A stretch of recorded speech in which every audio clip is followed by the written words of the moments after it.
अकबर ने कड़कड़ाती सर्दियों के मौसम में एक दिन यह ऐलान किया कि अगर कोई व्यक्ति पूरी रात भर पानी के अंदर छाती तक डूबकर खड़ा रह पाएगा तो उसे 1000 मोहरों का इनाम दिया जाएगा।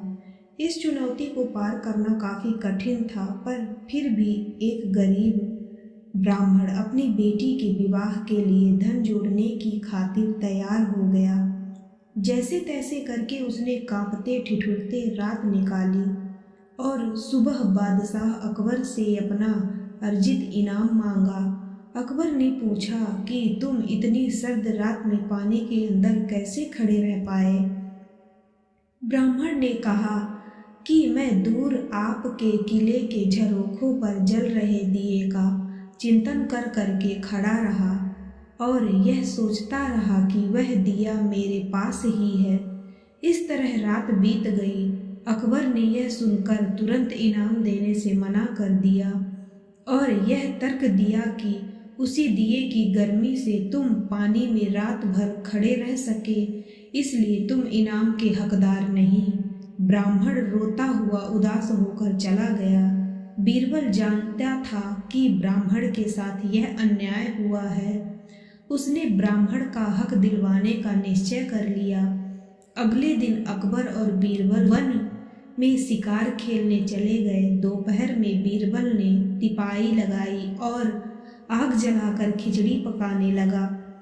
अकबर सामने बैठे थे। बीरबल ने जानबूझकर खिचड़ी का पात्र आग से काफी ऊंचा लटकाया। अकबर देखकर बोल पड़े कि अरे मूर्ख, इतनी ऊपर बांधी हांडी को तपन कैसे मिलेगी? हांडी को नीचे बांध, वरना खिचड़ी नहीं पकेगी।